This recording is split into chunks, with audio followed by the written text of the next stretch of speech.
Growing up, we had so many different types of Christmas cookies and candies and confections, and I always looked forward to the days that we would start to bake them all. I can't even hardly remember all the different types we had, but one of the ones that always sticks out in my mind are the chocolate-covered cherry cookies. They sound absolutely weird, and I understand if you are not used to them, but they're kind of the idea of a chocolate-covered cherry, which come into stores around Christmas, and they were one of my dad's favorite candies, so these cookies became one of our family favorites. They are a simple chocolate cookie with a maraschino cherry inside with a little bit of chocolate frosting on top.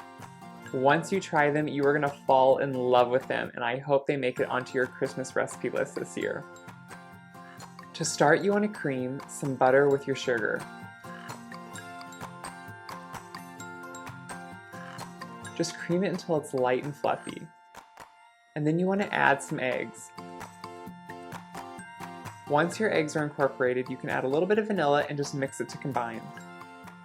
In a separate bowl, I always make sure to sift my dry ingredients, especially when working with cocoa powder, because it can have a lot of lumps and extra dry bits in it. You want to place your cocoa, a little bit of baking soda, baking powder, salt, flour into your sifter or whatever you use to sift your dry ingredients.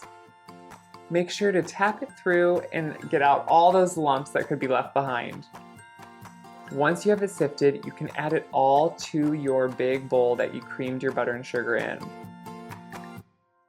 And then slowly start your mixer. You want to make sure to do this very slowly as it's a lot of dry ingredients. It's going to be a very firm dough once it mixes up and a little bit on the drier side, especially if you're used to a lot more wet or moist batters.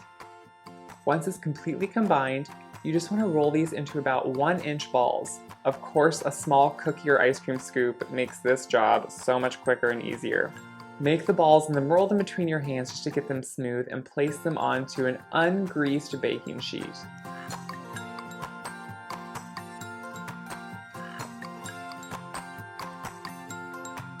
In a separate bowl fitted with a fine mesh strainer, you want to make sure to strain and drain your maraschino cherries.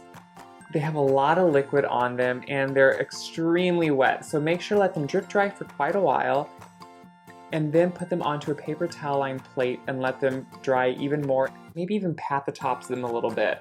You want to get out as much liquid as you can because if you had all that extra liquid in them when they baked, it would just kind of ooze out and go all over your pan, and that would not be good. Once you have your dried cherries, kind of place and push each one into the cookie. As you can see, you just kind of press it down and make so the cookie flattens slightly and makes a hole for the cherry. Once all your cookies are filled with their cherry, you can place them right into your preheated oven and let them bake for about 10 minutes. The cookies will somewhat flatten out and puff slightly. You may be worried that they're underdone after 10 minutes, but if your oven is correct on the temperature, that is the perfect amount of time and you should take them out right away. While the cookies are baking, you can make sure to get ready your frosting. It's extremely simple. It's some chocolate chips, some sweetened condensed milk,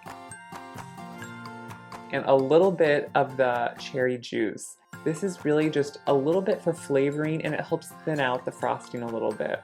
Let this melt together on your stove over a low temperature, so when your cookies come out of the oven, they're ready to frost.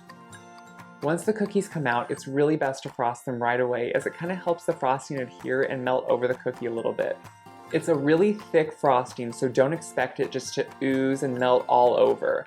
Spoon about 1 teaspoon on top of each cherry, and you may need to help it out slightly with your finger and the teaspoon you're using just to help it cover the cherry and adhere to the cookie.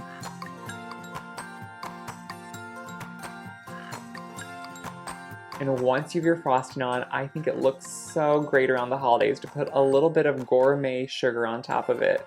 It really just finishes the cookie and makes the presentation all the more beautiful. Let the cookies cool completely on a rack and then store them or give them away as gifts. Around the holidays, I'm making so many different types of cookies and candies, and I love making plates and bagfuls for friends and family and giving it to them.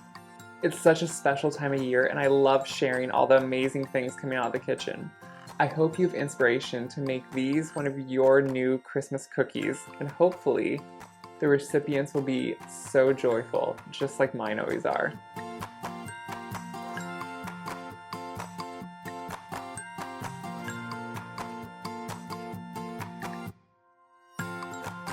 Thanks for watching this video. To watch more Christmas videos, click over here. And click below to subscribe. Please leave comments and questions below on all the videos, as I love reading how you guys use my recipes and ideas for inspiration around your own home.